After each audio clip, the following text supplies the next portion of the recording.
Welcome to the channel for jobs. अस्सलाम वालेकुम dear viewers. अगर आप लोगों ने ओवरऑल पाकिस्तान से एसएफ में किसी भी जॉब का रिटन टेस्ट देना है तो ये वीडियो आपके लिए हद से ज़्यादा इंपॉर्टेंट है, क्योंकि इस वीडियो में मैथ यानी रियाजी के मोस्ट इंपॉर्टेंट और जो क्वेश्चन आप लोगों के टेस्ट में आ सकते हैं बिल्कुल वैसे ही पास टेस्ट क्वेश्चन इस वीडियो में फुल डिटेल तफसील के साथ डिस्कस करने जा रहा हूँ। तो वीडियो का बाकायदा आगाज़ करते हैं। Question number 1, divide 350 into 2 parts in the way that exceeds on the other by 4। यानी इस क्वेश्चन में हमें यह बताना है कि 350 को इस तरह डिवाइड करें, 350 को इस तरह तकसीम करें कि इसमें बड़ी से छोटी रकम का जो आपस में फ़र्क हो सिर्फ 4 का फ़र्क होना चाहिए। तो देखिए इस क्वेश्चन को आप 2-3 तरह से हल कर सकते हैं। एक तो तरीका यह है कि 175 यानी 175 और दूसरी साइड में भी लिखें 175। अगर इन दोनों को आपस में जमा किया जाए तो जवाब 350 ही आता है। तो देखिए 175 में अगर 2 को माइनस कर दें, आगे जाके इसी 2 को 175 में जमा कर दें तो पीछे रह जाएगा, यहाँ पे रह जाएगा 173 रह जाएगा और आगे जाके 177 बन जाएगा। तो यही हमारा राइट आंसर बनता है 173 और 177। एक तो तरीका यह है कि इसमें 4 का फ़र्क आ रहा है और ये इसको प्लस करें तो 350 बनता है। दूसरा तरीका यह, इस तरीके से अगर आप हल नहीं करना चाहते तो ऑप्शन में से आपको मतलब एक इस तरह देखें कि जिसमें 4 का फ़र्क भी हो और आपस में जमा करें तो 350 बने। तो इस तरह भी आप इसका आंसर तलाश कर सकते हैं। उम्मीद है कि इस क्वेश्चन की आप लोगों को समझ आई होगी। नेक्स्ट क्वेश्चन है converting 0.125 to fraction we get. यानी इस क्वेश्चन में ये कन्वर्ट करना है, ये मतलब है कि 0.125 को फ्रैक्शन में मतलब हमें कन्वर्ट करना है। तो देखें कन्वर्ट करने का तरीका यह है कि यहाँ पे हम लिखेंगे 0.125 और इशारिया की जगह पे 1 आ जाएगा, आगे मतलब है कि 0 लग जाएंगे। जितनी आगे रकमें होंगे उतने 0 लग जाएंगे। यानी इशारे के आगे 3 रकमें तो 3 0 लग जाएंगे। यानी 125 ओवर 1 मतलब 1000 आ गया। 125 नीचे 1000। तो इसको अभी हम हल कर देंगे। 125 एकम 125 और 1000 को 125 को अगर 8 दफ़ा मतलब है कि मतलब ज़रब दें, 8 से ज़रब दें तो मतलब 8 आता है। तो यानी इसका जवाब आया 1/8। तो 1/1/1 हमें कहाँ पे मिल रहा है? हमें सी ऑप्शन पे मिल रहा है। यही हमारा राइट आंसर हो जाएगा, सी ऑप्शन।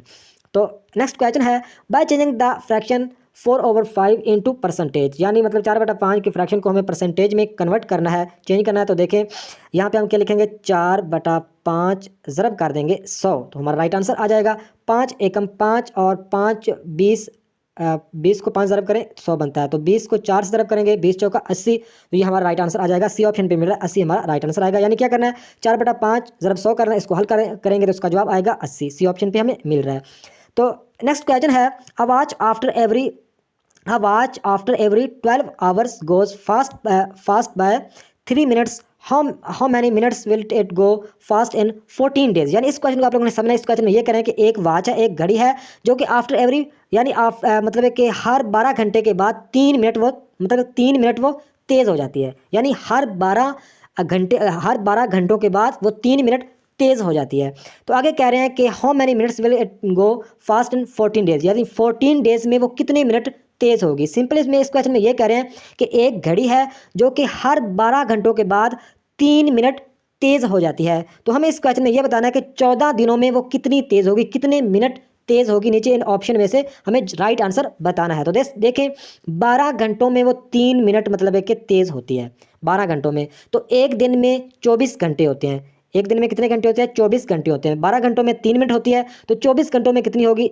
6 मिनट तेज़ होगी। ये तो पक्की बात है ना। 12 घंटों में 3 मिनट तेज़ हो रही है तो 24 मतलब है कि घंटों में 6 मिनट तेज़ होगी। तो हमें इस बात का पता चल गया कि 24 घंटों में एक दिन होता है तो एक दिन में 6 मिनट वो घड़ी तेज़ होती है। तो एक दिन में 6 मतलब है कि 6 घंटे तेज़ होती है। तो आप लोगों को अभी पता चल गया होगा। तो 14 दिनों में कितनी होगी? 14 को 6 से ज़रब करेंगे तो हमारा राइट आंसर आ जाएगा। तो ये आप मुझे कमेंट में बताएंगे इसका जवाब कि कौन सा जवाब आएगा। आप लोगों ने करना क्या है, 14 को मतलब 6 से ज़रब करना है। तो आप मुझे मिनट्स में कन्वर्ट करके आप मुझे जवाब बताएंगे। तो लाजिम बताइएगा ताकि आप लोगों की प्रैक्टिस भी साथ साथ होती रहे। तो नेक्स्ट क्वेश्चन है a TV is purchased at RS 5000 and sold at RS 4000, find the lost percent. यानी इस क्वेश्चन में हमें यह बताना है कि एक टीवी को मतलब है कि फरोख्त मतलब खरीदा गया, परचेज किया गया एक टीवी 5000 रुपये में और मतलब है कि सोल्ड यानी बेचा गया है 4000 में। तो इसमें मतलब है कि पक्की बात है उससे मतलब है खसारा घाटा तो उसे हुआ है। तो हमें वो घाटा बताना है परसेंट में हमें उसे उसका घाटा बताना है कि 100 या 20%, 10% या 50%। तो देखें सबसे पहले आप लोगों को इस बात का पता चाहिए कि 500 में 5000 का लिया था और 4000 में बेचा, यानी मतलब है कि 1000 का उसे खसारा होता है। यहाँ पे लिखेंगे 1000 का खसारा हुआ है और लिया कितने का था ओवर तकसीम कर देंगे जितने का लिया था। तो 5000 1000 का लिया था, तो ये नीचे लिख देंगे, तकसीम कर देंगे 1000 तकसीम 5000, तो ज़रब कर देंगे 100 के साथ, तो इसका जवाब आ जाएगा। तो 2 ज़ीरो, ये 2 ज़ीरो के साथ कट गया, 1000 बटा 50, तो ये इसको भी अगर यहाँ पे मुख्तसर करें तो ये ज़ीरो, ये इस ज़ीरो के साथ कट गया, तो पीछे बटा 100 बटा 5, तो 5 एकम 5 और 5 को 20 ज़रब करें तो मतलब है कि 20 5 100, यानी इसका जवाब कितना है, 20 इसका जवाब है। तो 20% मतलब है कि उसे खसारा आया, उससे मतलब लॉस्ट हुआ। तो बी ऑप्शन पे हमें मिल रहा है 20%।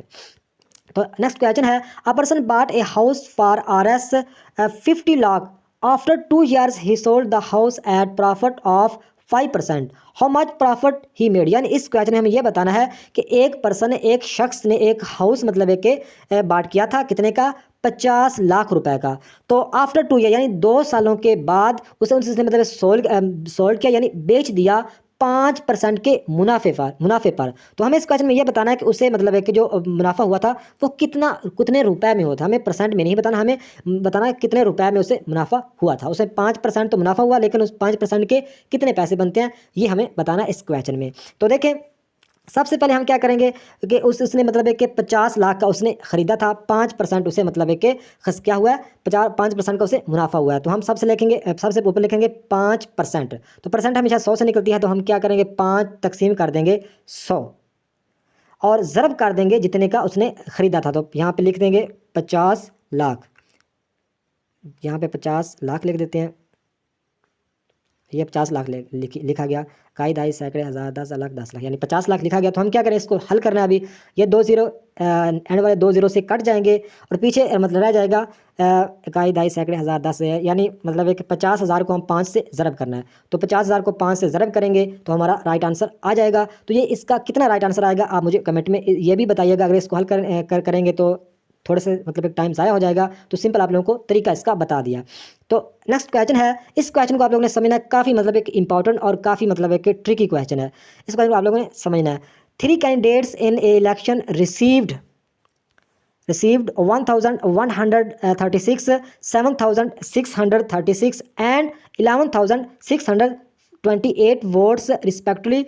आगे कह रहे हैं कि what percentage of the total votes did the winning candidates gate.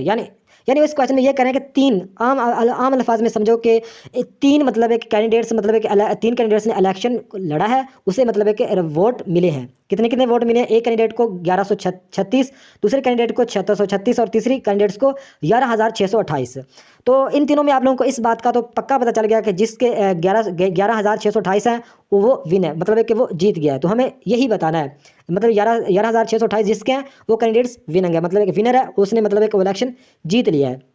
तो यही हमें इस क्वेश्चन में बताना है कि what percentage of the total votes did the winning candidate, यानी मतलब है कि जिस कैंडिडेट ने मतलब एक इलेक्शन को विन किया है उसकी मतलब टोटल परसेंट मतलब टोटल वोट्स में से उसकी परसेंटेज बतानी है। सिंपल मतलब है कि यहाँ पे कह रहे हैं कि what percentage of the total votes, यानी टोटल वोट्स ये तीनों है ना, ये मतलब है कि तीनों आदमियों के वोट्स हैं, इनमें से जो मतलब है कि जीता है विनिंग, यानी जो विनर है उस कैंडिडेट्स की हमें परसेंटेज बतानी है। इस क्वेश्चन में नीचे ऑप्शन है 57%, 67%, 70% या 40%। तो इस क्वेश्चन को आप सादा अल्फाज में अगर हल करें तो बहुत इजी है। सबसे पहले हम क्या करेंगे, सबसे पहले इन तीनों को हमें जमा करना पड़ेगा। तो इन तीनों को अगर जमा करेंगे तो उसका जवाब आता है 20,400। तो सबसे पहले मतलब है कि हमें सिर्फ विनर जो है उसकी हमें परसेंटेज बतानी है। तो सबसे पहले क्या आ जाएगा, यहाँ पे हम लिखेंगे 11,628। ये क्या है, ये विनर है, मतलब है कि ये जीता हुआ है, इसके ज़्यादा वोट्स हैं। तो नीचे आ जाएगा टोटल वोट्स, टोटल वोट्स कितने हैं, अगर मैंने इन तीनों को जमा किया तो इसका जवाब आया 20,400। तो सिंपल अभी कुछ भी करना, ज़रब कर देना 100 के साथ, तो इसका राइट आंसर आ जाएगा। तो इस तरह का कोई भी क्वेश्चन आएगा आप सेम इस तरह हल करेंगे। तो इसको हम ज़रब करके देख लेते हैं ताकि आप लोगों को मतलब है कि इसका राइट आंसर बता दूँ।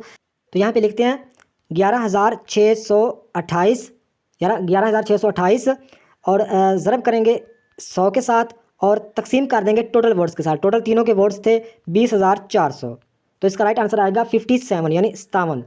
तो उसके जो विनर है, जिसके वोट्स हैं 11,628, उसकी परसेंट कितनी बनती है 57, यानी 57% उसके वोट्स बनते हैं। उम्मीद है कि इस क्वेश्चन की आप लोगों को समझ आई होगी। अगर समझ ना आई हो तो आप मुझे कमेंट बॉक्स में लाजमी बताइएगा। तो नेक्स्ट क्वेश्चन है कि 4 + 4 - 4 × 4 और तकसीम 4। तो ये क्वेश्चन इतना मुश्किल नहीं होता। तो इस तरह के क्वेश्चन को हल करने से पहले आप लोगों को पता होना चाहिए कि अगर ये ब्रैकेट्स में क्वेश्चन आ जाए तो सबसे पहले हम बड़ी ब्रैकेट्स सॉल्व करते हैं, फिर हम दरमियानी ब्रैकेट्स को, सबसे एंड पर हम छोटी ब्रैकेट्स को। अगर ब्रैकेट्स ना हो तो फिर सबसे पहले हम करते हैं तकसीम को हल, फिर ज़रब को, फिर जमा को और फिर माइनस को। तो इस क्वेश्चन को भी इस तरह हल करेंगे। सबसे पहले हम करेंगे यहाँ पे 4 जमा 4 नफ़ी 4 ज़रब, अगर तकसीम 4 को 4 से तकसीम करेंगे तो इसका जवाब आएगा 1। तो आपको सिंपल इसमें यहाँ पे बता देता हूँ कि इसको अगर तकसीम करेंगे 4 को 4 से तो 1 जवाब आएगा। 1 को हम इस 4 से ज़रब करेंगे तो 1 चौका चौका यानी फिर 4 आएगा। 4 में से 4 को नफ़ी करेंगे तो 0 बच जाएगा। तो 4 जमा 0 4, इसका राइट आंसर आता है 4। तो इसको आप खुद भी हल करिएगा तो इसका राइट आंसर 4 ही आएगा। नेक्स्ट क्वेश्चन है, if 4 people can do a work in 40 minutes then 8 people can do the same work in dash minutes. यानी इस क्वेश्चन में ये बताना है कि 4 जो पीपल हैं वो मतलब एक काम को 40 मिनट्स में करते हैं, तो 8 पीपल उस काम को कितने मिनट्स में करेंगे। तो इस तरह का कोई भी क्वेश्चन है आप सेम मतलब एक तरीके से हल करेंगे। बहुत ही ईजी क्वेश्चन है कि हम क्या करेंगे, 40 को 4 के साथ ज़रब करेंगे। तो हम यहाँ पर लिखते हैं 40 4 ज़रब 40, नीचे कर देंगे 8। तो 8 एकम 8, तो 8 5 40, तो 5 चौका 20 इसका राइट आंसर आ जाएगा। तो ये हमें कहाँ पे मिल रहा है, ये हमें ऑप्शन पे मिल रहा है। तो नेक्स्ट क्वेश्चन है, a linear scale is a line which is divide into dash parts. जो लीनियर स्केल होता है वो मतलब डिवाइड करता है कितने पार्ट्स में, डिफरेंट, स्मॉल, बिग या नॉन ऑफ दिस। इसका राइट आंसर बनता है इक्वल। इसका राइट आंसर बनता है नॉन ऑफ दिस, इसका राइट है, इसका right answer equal. A linear scale is a line which is divide into equal parts. तो नेक्स्ट क्वेश्चन है, Ali reads 320 pages of a book in 4 days, find the average of 1 day reading pages. यानी इस question में ये बताना है कि अली मतलब है कि रीड करता है एक बुक के पेजेस को, 320 पेजेस को अली रीड करता है 4 दिनों में। तो इसकी एवरेज मतलब है कि रीडिंग हमें बतानी है। तो बहुत इजी क्वेश्चन है कि 320 को हम 4 से तकसीम कर देंगे। एवरेज का आप लोगों को फार्मूला का पता है कि एवरेज इक्वल होती है, जितनी भी रकमें तो उसको जमा करना होता है और उसकी तादाद के साथ हमें मतलब एक तकसीम कर देना होता है। इसमें 320 पेजेस हैं और 4 दिनों में मतलब है कि वो पढ़ता है। तो इसकी एवरेज क्या होगी, तो एवरेज हमें 320 तकसीम 4, तो 4 एकम 4, 8 चौका 32 और ये 0 इसके साथ लग जाएगा, 80 इसका राइट आंसर आ जाएगा। तो 80 हमें ए ऑप्शन पे मिल रहा है। तो नेक्स्ट क्वेश्चन है, 625 is a perfect square of 25। यहाँ पे अगर लिखें 25 ज़रब 25, तो 25 को 25 ज़रब करें तो उसका जवाब आएगा 625। तो ये हमें कहाँ पे मिल रहा है, तो ये हमें बी ऑप्शन पे मिल रहा है। तो ये थी आज की वीडियो। नेक्स्ट वीडियो तक खुदा हाफिज़।